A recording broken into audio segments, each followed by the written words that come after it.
Hello everybody! Today I'm gonna be playing Phoenix Wright Ace Attorney.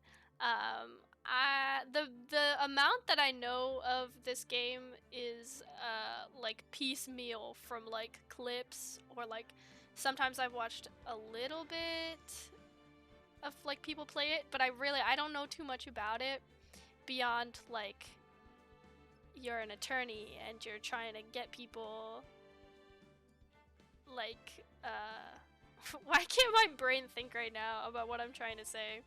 You're trying to make sure people get not plead innocent. Why can't I figure out whatever I'm trying to say? Okay. Anyways, yep, that is what we are going to be playing today. I'm excited and I don't actually know. Yeah, we're kind of going into this blind. I don't know that much about it, so new game.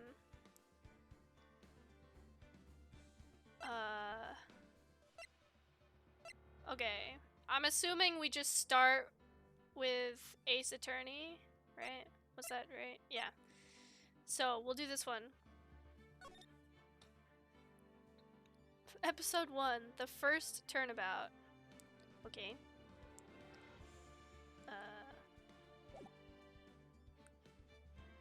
Okay, never mind. Do I click it? Okay. Yeah, let's play the first turnabout. Oh. I can't do gasping now noises. There you go. Oh no. Damn it! Why me? I can't get caught. Not like this. I've gotta find someone to pin this on. Okay, I didn't see his face before. Now I have to come up with a name. Someone like him. I gotta come up with a voice for him. I'll make it look like he did it.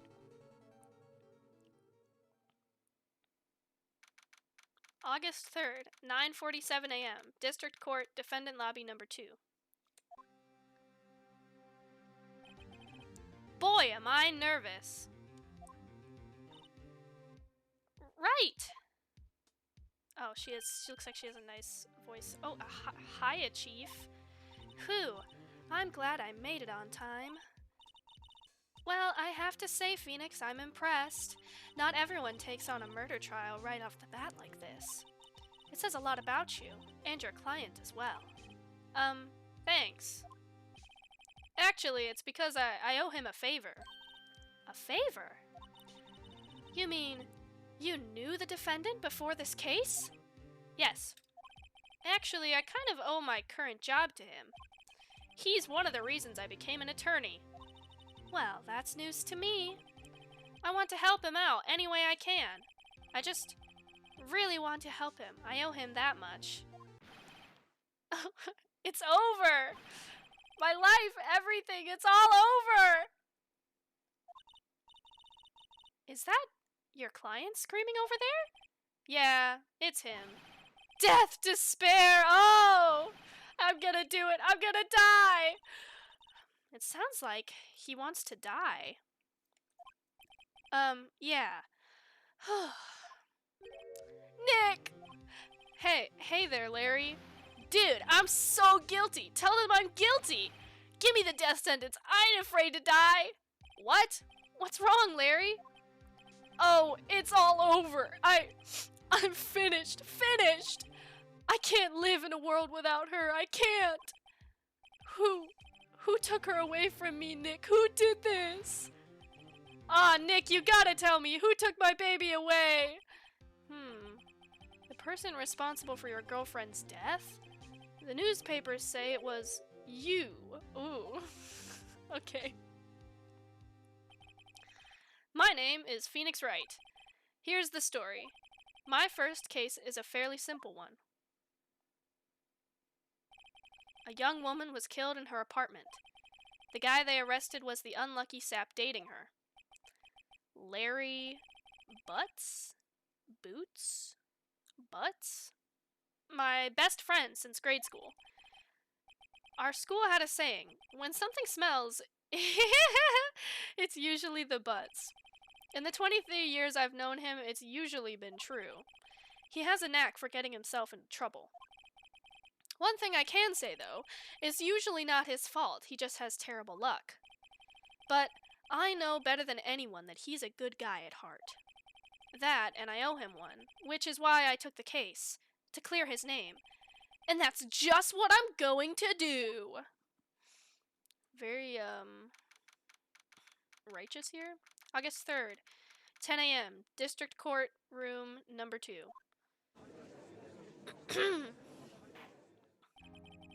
Oh, great. How can I make like a professional old man voice? Court is now in— That's awful. Court is— that sounds awful too. Court is now in session for the trial of Mr. Larry Butts. Oh my god. The prosecution is ready, Your Honor. The, defense is ready, Your Honor. Mr. Wright, this is your first trial, is it not? Yes, Your Honor. I'm a little nervous. Your conduct during this trial will decide the fate of your client. Murder is a serious charge. For your client's sake, I hope you can control your nerves. Thank you, Your Honor. This doesn't really bode well. Like, I feel like on your first trial, you wouldn't be taking on a murder case, would you? As a defense attorney?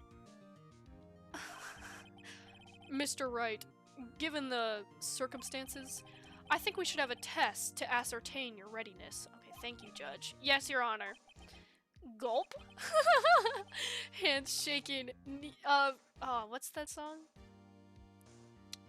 I'm sweating, vomited on his sweater already, mom's spaghetti. Eyesight fading. The test will consist of a few simple questions. Answer them clearly and concisely. Please state the name of the defendant in this case. Larry Butts. The defendant? Well, that's Larry Butts, Your Honor. Correct. Just keep your wits about you and you'll do fine. Next question. This is a murder trial. Tell me, what's the victim's name? Whew, I know this one. Glad I read the case report cover to cover so many times. It's— wait. Uh-oh. No way! I forgot! I'm drawing a total blank here. Phoenix, are you absolutely sure you're up to this? You don't even know the victim's name? Oh, the victim. Of course I know the victim's name. I, just forgot. Temporarily. I think I feel a migraine coming on. Look, the victim's name is listed in the court record. Just press tab to check it at any time, okay? Remember to check it often. Do it for me, please. I'm begging you. Mr. Wright, who is the victim in this case? Cindy's autopsy report. Is it R? Profiles? Cindy Stone, the victim in this case, a model. She lived in an apartment by herself. Okay. It's Cindy Stone. The victim's name is Cindy Stone. Correct. Now, tell me, what was the cause of death? She died because she is hit with a blunt— Oh, actually, I should probably double check that this is how she died. Yeah, blunt trauma. She was struck once by a blunt object. Correct. You've answered all my questions. I see no reason why we shouldn't proceed. I really feel like there's more that we should be testing him on, but I guess we can— let's go ahead. You seem much more relaxed, Mr. Wright. Good for you. Thank you, Your Honor. Because I don't feel relaxed, that's for sure. Well then. First, a question for the prosecution. Mr. Payne? Yes, Your Honor. As Mr. Wright just told us, the victim was struck with a blunt object. Would you explain to the court just what that object was? I don't know how courts work, but don't we usually have, like, opening statements? Maybe I'm wrong. The murder weapon was this statue of the Thinker. It was found lying on the floor next to the victim. I see. The court accepts it into evidence. Okay. Right. Be sure to pay attention to any evidence added during the trial. That evidence is the only ammunition you have in court. Use tab to check the court record frequently. Okay. Mr. Payne, the prosecution may call its first witness. The prosecution calls the defendant, Mr. Butts, to the stand. Chief, what do I do now? Pay attention. You don't want to miss any information that might help your client's case. You'll get your chance to respond to the prosecution later, so be ready. Let's just hope he doesn't say anything unfortunate. Uh-oh. Larry gets excited easily. This could be bad.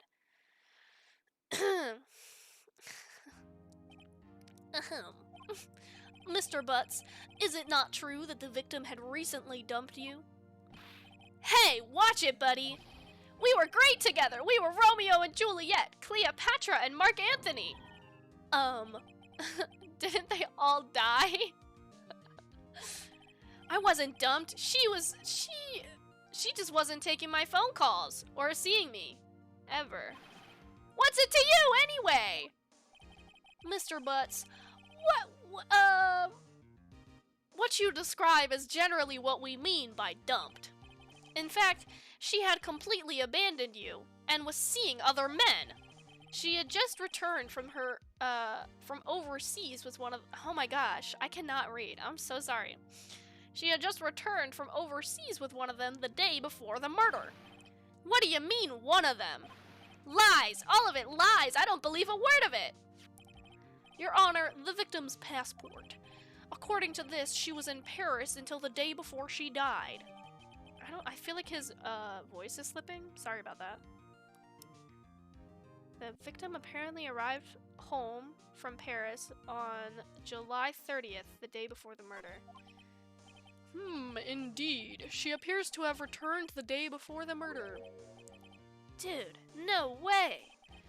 The victim was a model, but did not have a large income. It appears that she had several sugar daddies. Daddies? Sugar? Yes, older men who gave her money and gifts. She took their money and used it to support her lifestyle. Dude! We can clearly see what kind of woman this Miss Stone was. Tell me, Mr. Butts, what do you think of her now? Okay, this is in red, so I feel like it's important. Right. I don't think you want him to answer that question. Yeah, Larry has a way of running his mouth in all the wrong directions. Should I? I don't know! I feel like, okay, I'm gonna go with what, I think her name is Mia. She told me that I probably don't want him answering that question, so I'm gonna stop. My client has okay. My client had no idea that the victim was seeing other men. That question is irrelevant to this case. Oof! Oh, he wins. Dude, Nick, what do you mean irrelevant? That cheating she-dog! Oh. I'm gonna die. I'm just gonna drop dead. Yeah, and when I meet her in the afterlife, I'm gonna get to the bottom of this. Let's continue with the trial, shall we? I believe the accused motive is clear to anyone. Yes, quite. Oh boy, this is so not looking good. Next question. You went to the victim's apartment on the day of the murder, did you not? Well, did you or did you not? Huh? Well, maybe I did and maybe I didn't. Uh-oh, he went. What do I do? He should answer honestly, because if he lies right now and it comes out later that he lied, that's like perjury. And he's not gonna come back from that, so answer honestly. I know. I'll send him a signal. Tell the truth. Yeah, I was there. I went. Order! Well, Mr. Butts? Dude, chill. She wasn't home, man, so I didn't see her. Is he like a surfer dude? Oh my god. Your Honor, the defendant is lying. Lying? The prosecution would like to call a witness who can prove Mr. Butts is lying. Well, that simplifies matters. Who is your witness? The man who oh. I'm sorry, I'm struggling to remember what his voice sounds like. Bad. The man who found the victim's body just before making the gruesome discovery. He saw the defendant fleeing the scene of the crime. Order! Order in the court! Mr. Payne, the prosecution may call its witness. Yes, Your Honor. This is bad. On the day of the murder, my witness was selling newspapers at the victim's building. Please bring Mr. Frank Sawit to the stand. Saw it? Like he saw it? Mr. Sawit, you sell newspaper subscriptions, is this correct? Oh yes, newspapers, yes. Mr. Sawit, you may proceed with your testimony. Please tell the court what you saw on the day of the murder. Witness testimony. Witness's account. Okay. I was going door to door. I don't know. Oh my god, I can't do voices. I was going door to door selling subscriptions when I saw a man fleeing an apartment. I thought he must be in a hurry because he left the door half open behind him. Thinking it was strange, I looked inside the apartment. Then I saw her lying there, a woman, not moving, dead. I quailed in fright and found myself unable to go inside. I thought to call the police immediately. However, the phone in her apartment wasn't working. I went to a nearby park and found a public phone. I remember the time exactly. It was 1 p.m. The man who ran was, without a doubt, the defendant sitting right over there.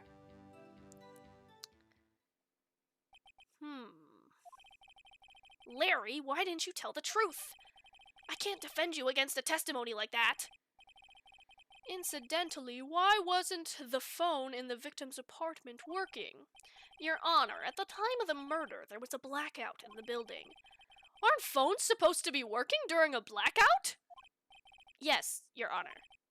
However, some cordless phones do not function normally. The phone that Mr. Sawwood used was one of those. Your Honor, I have a record of the blackout for your perusal. Electricity to Miss Stone's building was out from noon to 6 p.m. on the day of the crime. Okay. Now, Mr. Wright. Yes, yes, Your Honor? You may begin your cross-examination. Cross-examination, Your Honor? What, was I not allowed to cross-examine the other witness? All right, Wright, this is it. The real deal. What exactly am I supposed to do? Why, you exposed the lies in the testimony the witness just gave. Lies? What? He was lying? Your client is innocent, right? Then that witness must have lied in his testimony. Or is your client really guilty? How do I prove he's not? You hold the key. It's in the evidence. Compare the witness's testimony to the evidence at hand. There's bound to be a contradiction in there. First, find contradictions between the court record and the witness's testimony. Then, once you've found the contradicting evidence, present it and rub it in the witness's face. Okay. Open the court record with tab, then point out the contradictions in the testimony. Okay. Do I have to do it now? Okay. I was going door to door selling subscriptions when I saw a man fleeing an apartment. Okay. Time of death. It was 4 to 5 p.m. Okay, so he was selling subscriptions. The Thinker.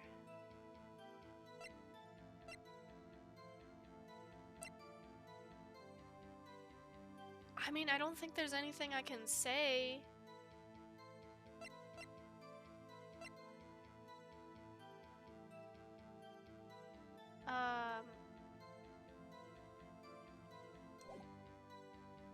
What is it? Okay.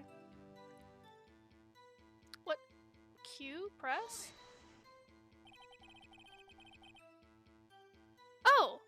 Okay, so I guess I can press him on certain things. Isn't a man leaving an apartment a common sight? I find it odd you would take notice of him. I don't know. He just seems strange to me, that's all. Like he was mad and yet frightened at the same time. Just like a criminal fleeing a scene of a crime. The defense requests that the witness refrain from conjecture. Of course, what the witness means is that the man he saw looked suspicious. So, what happened next? I thought he must be in a hurry. Oh, I'm messing up my lines. I thought he must be in a hurry because he left the door half open behind him. He left the door half open behind him? I mean, I don't know if I have anything to say about that. I can't present any evidence.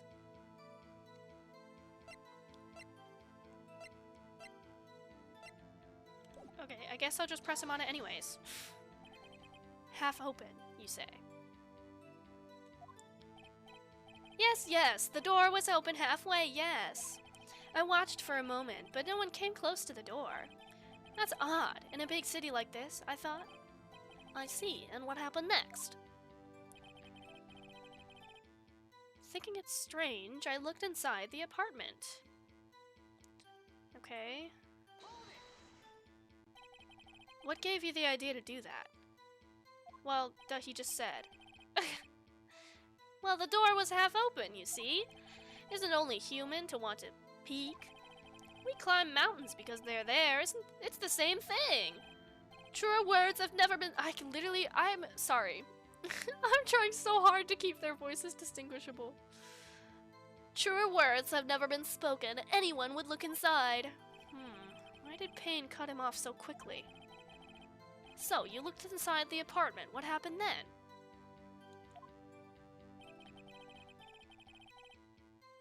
Then I saw her lying there, a woman not moving, dead.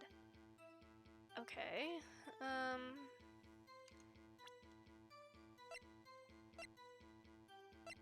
should I present this? What would that even do? Oh no, this is wrong! This evidence clearly reveals the contradiction of that statement!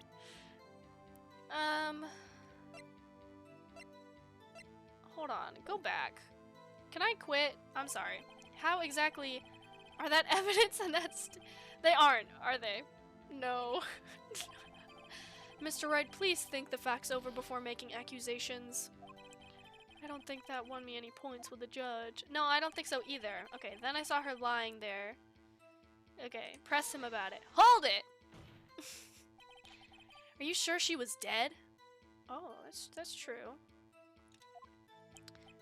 Well, no, I guess I wasn't. But she wasn't moving at all, and there was blood everywhere.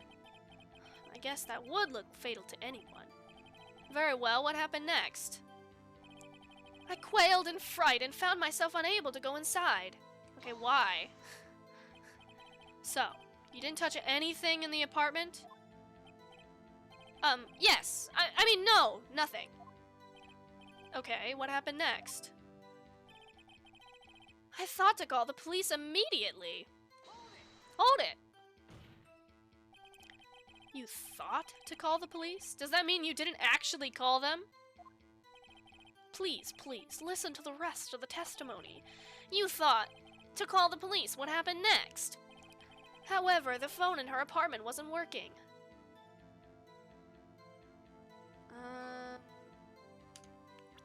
Right, because of this.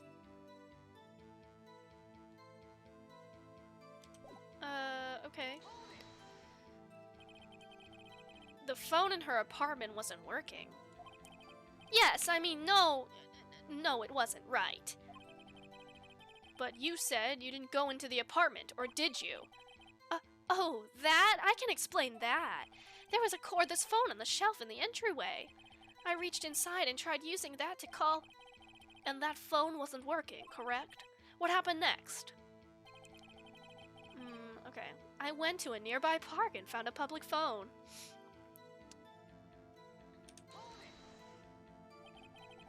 Why use a public phone? Well, you see, I don't have a cell phone, and being in the middle of the afternoon, there was no answer at the nearby apartments. Ah, right. What time did you call again? I remember the time exactly. It was 1 p.m.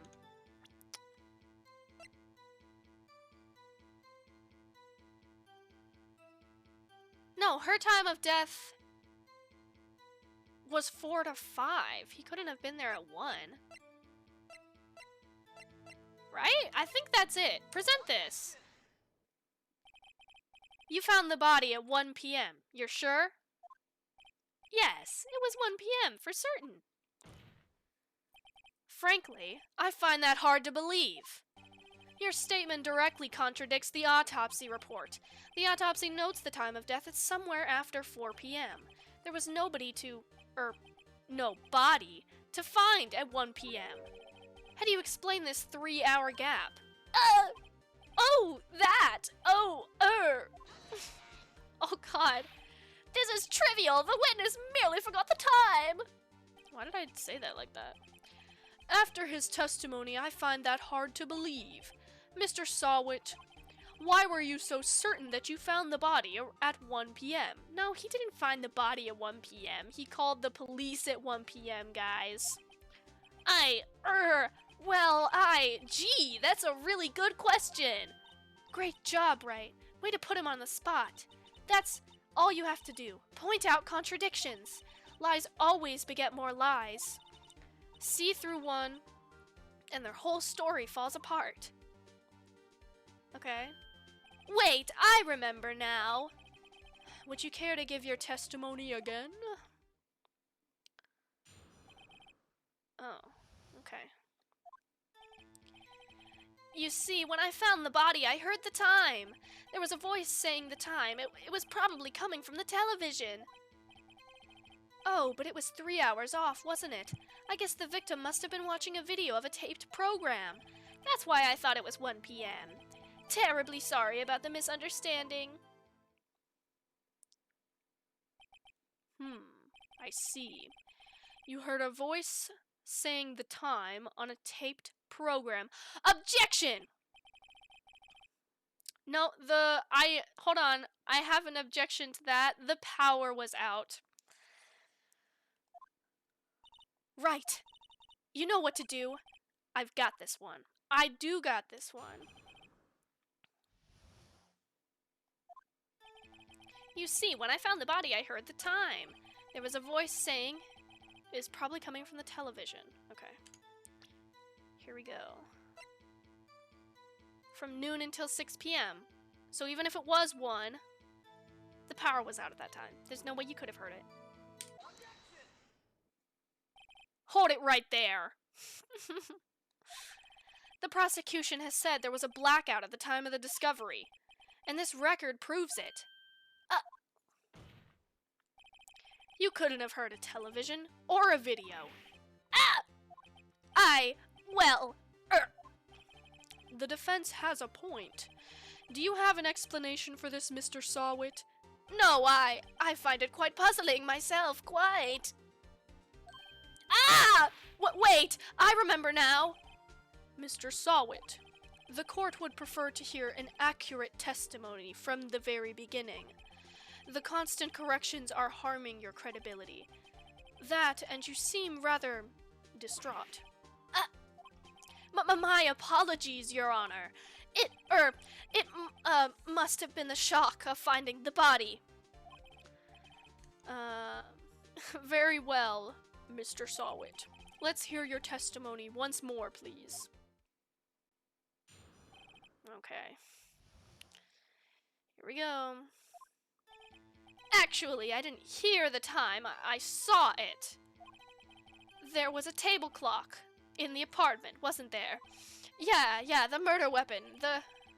Oh. Dude. Oh no, he's falling apart right now. Yeah, the murder weapon. The killer used it to hit the victim. That must have been what I saw. You saw a clock? I guess that would explain it. The defense may cross-examine the witness. Gladly. Okay. didn't hear the time, I saw it. There was a table clock in the apartment, wasn't there? Yeah, the murder weapon. Okay, I'm gonna press you on this. Like, what? The murder weapon? Yes, the table clock that was used as a weapon. That's what I just said. Did you doze off in the middle of my testimony or something? Something's fishy here. Okay.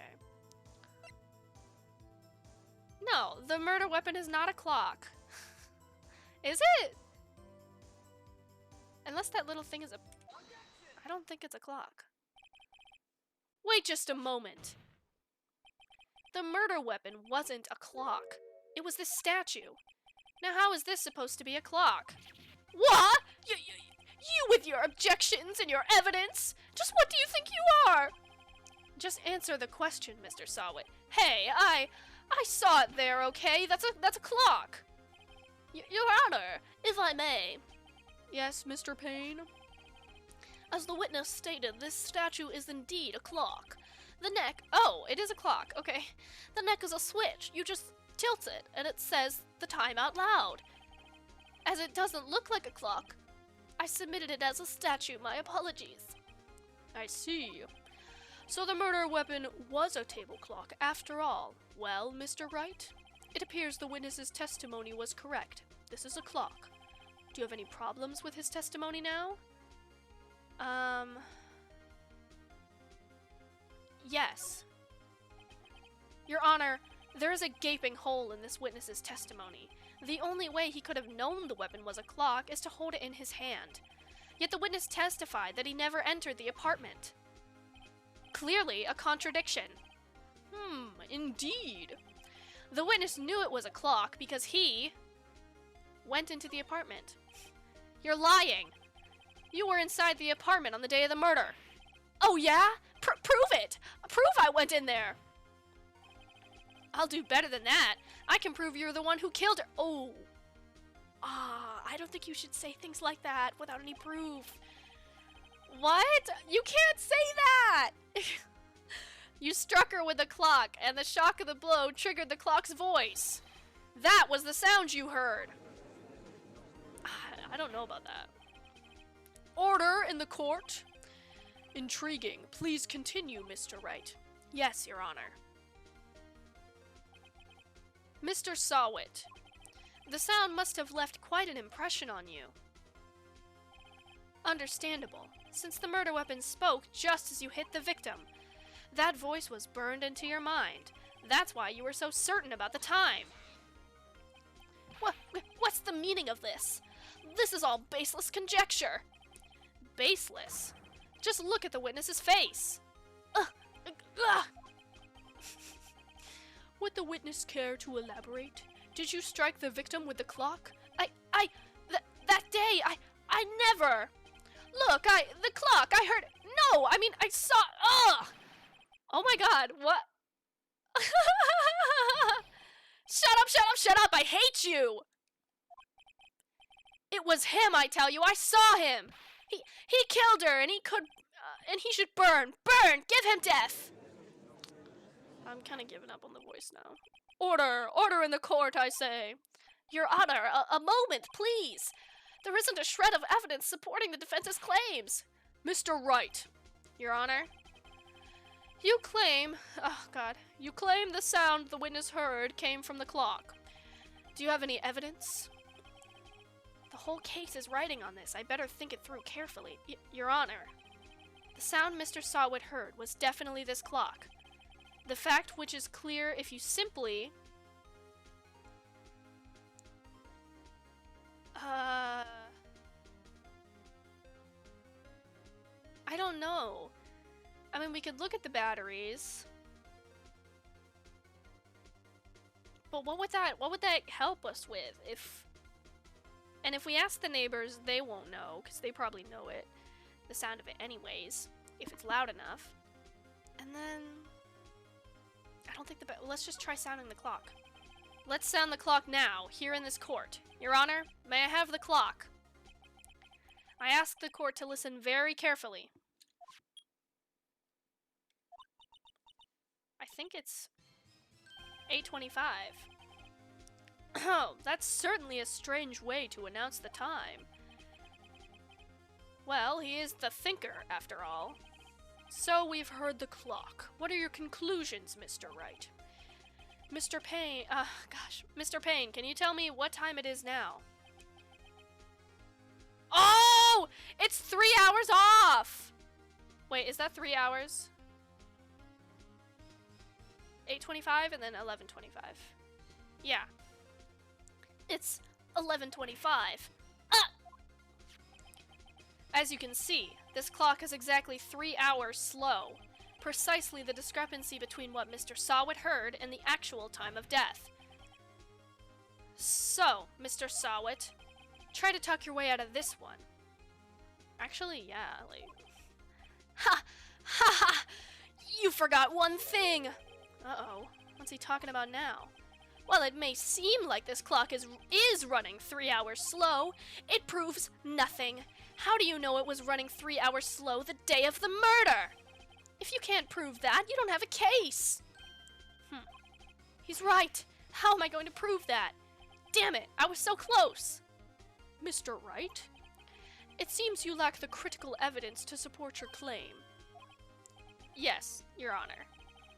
This means I cannot let you indict the witness. Unfortunately, this ends the cross-examination of Mr. Frank Sawit. I come all the way down here to testify, and look what happens. You treat me like a criminal! A criminal! You lawyers are all slime! Ugh, I almost had him. Sorry, Larry. I failed you. There's nothing I can do about it now. Oh, not so fast, Mr. Sawit. Chief. Listen up, Wright. Don't throw this one away. Not like this. Think. But, Chief, it's over. I can't prove the clock was slow the day of the murder. Nobody can prove that. Well, yes.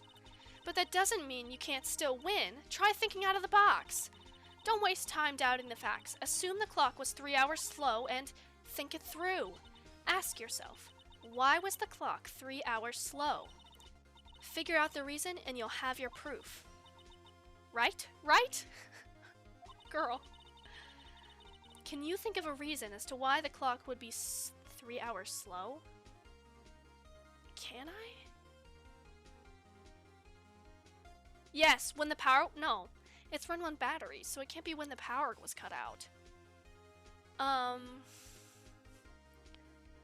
No, I can't. How am I supposed to know that? I know you can figure it out. There must be some evidence in the court record. Something that can show why the clock was 3 hours slow. Find it, and he won't have a foot to stand on. Mr. Wright? Yes, Your Honor. You say the clock was already running slow the day of the murder. Do you have any evidence to prove this? This is it. All or nothing. Yes, Your Honor. I believe I have the evidence that can prove my claim. Ha! Ha! I'd like to see that! Let's see this evidence that proves why the clock was running slow. Okay, we have her cause of death. I mean, blunt trauma. If you hit somebody with a clock, I don't think that would I'm not sure if that would mess it up badly enough. Because it would have been 4 at the time, so it was already running slow before he got there. The Thinker statue. Because she was in Paris the day before. She was in Paris. The victim had just returned home from abroad the day before the murder. As we all know, the time difference between here and Paris is 9 hours. When it's 4 p.m. here, it's 1 a.m. the next day there. The clock wasn't 3 hours slow, it was 9 hours fast. The victim hadn't reset her clock since returning home. That's why the time you heard when you struck her dead in her apartment was wrong. Proof enough for you, Mr. Sawit? Or should I say, Mr. Did It? Ugh! Okay. Oh my gosh, she's foaming at the mouth. Order! Order, I say! Well, this case has certainly turned out differently than we all expected. Mr. Payne, your witness? He was arrested and has been taken away, Your Honor. Oh, I feel like we still don't have enough evidence. Like, we don't have enough proof that he was the one who did it, but okay. Very well. Mr. Wright? Yes, Your Honor? I have to say I'm impressed. I don't think I've ever seen someone complete a defense so quickly and find the true culprit at the same time. Thank you, Your Honor. At this point, this is only a formality, but this court finds the defendant, Mr. Larry Butts, not guilty. Let's go! Yay! We did it! And with that, this court is adjourned.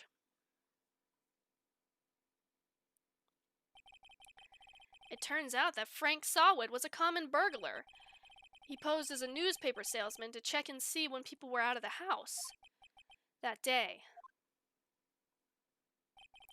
when Larry went to her apartment, the victim wasn't home. After he left, Mr. Sawwood let himself in to do his dirty work. While he was searching her place, the victim returned. Flustered, Mr. Sawwood grabbed the nearest blunt object he could find.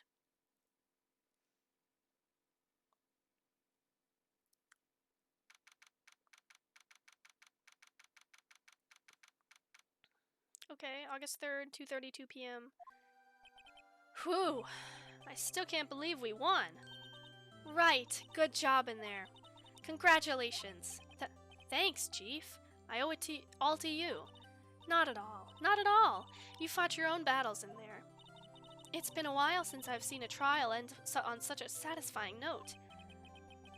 I've never seen the Chief looking this happy. If she's this glad, imagine how Larry must feel. My life is over! Larry, you're supposed to be happy. What's wrong now? Aw, Nick. Don't worry about me. I'll be dead and gone soon. Good. Wait, no, I mean bad. Bad, bad, bad. Larry, you're innocent. The case is closed. But my Cindy Windy's gone, man. Gone forever. Larry, she was nah, never mind.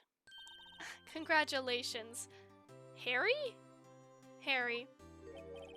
Harry? Yes, you. I can practically see the headlines now. Harry Butts, innocent. Thanks. I really owe you one. I won't forget about this ever. Let's celebrate. Dinner? Movie? My treat. Oh, no, I couldn't. Hey, I was the one who got you off the hook. Oh, hey. Here, take this. It's a present. A present? For me? Wait, wasn't this the evidence that... Actually, I made this clock for her. I made one for her and one for me. Really? You? You made this? Well, thank you. I'll keep it as a memento. Yo, Nick. Can you believe it? I was so into that chick. And she was just playing me for a fool. Don't that just make you want to cry? Larry. Are you so sure? Excuse me? I think she thought quite a lot of you, in her own way. Nah, you don't gotta sympathize with me. It's okay. Oh, I'm not just sympathizing, really. Isn't that right? Right? Don't you have something to show your friend? Something that proves how she felt about him? Huh? Oh, yeah, right. What the heck is she talking about? It's gotta be this, because she kept it in her house. Take that! Check this out, Larry. Proof positive you weren't some chump to her. Huh? What about that clock? This is the clock you made for her, Larry. And she took it with her when she traveled. Whatever, she probably just needed a clock, that's all. You think so? It's a pretty heavy clock to take traveling. Well, make of it what you will. Hey, Nick. I'm glad I asked you to be my lawyer. Really, I am. Thanks. Hope that made him feel a little better. Right? I hope you see the importance of evidence now. Also, hopefully you realize things change depending on how you look at them. People, too. We never really know our clients are guilty or innocent. All we can do is believe in them. And in order to believe in them, you have to believe in yourself. Right? Listen, learn, grow strong. Never let go of what you believe in. Never. Well, I think our work here is done. Hold on. Shall we be off? Yeah, I guess so. Say, how about dinner? On me? We'll drink a toast to innocent butts. Yeah! Oh, speaking of Harry, you were saying part of why you became a lawyer was because of him. Yeah, part, at least. You'll have to tell me more about it sometime. Maybe over drinks. And so, my first trial came to a close. Larry slapped me on the back and said, "Gee, Nick, it's so good to have friends." But I'm pretty sure he's not going to pay us, unless you count the clock he gave to Mia. I didn't know it then, but that clock was soon going to be at the center of another incident. And my promise to tell the chief about me and Larry would be one promise that I wouldn't be able to keep. Oh no. Is she gonna die? The end. Okay. Awesome. No, I don't want to start it. No. Yes. Okay, save. Okay. Okay, hold on. Sorry. Okay. I'm gonna call it there for now. Hope you all enjoyed this first episode of Phoenix Wright Ace Attorney. And hopefully I'll be playing some more in the future. Have a good day. Bye-bye.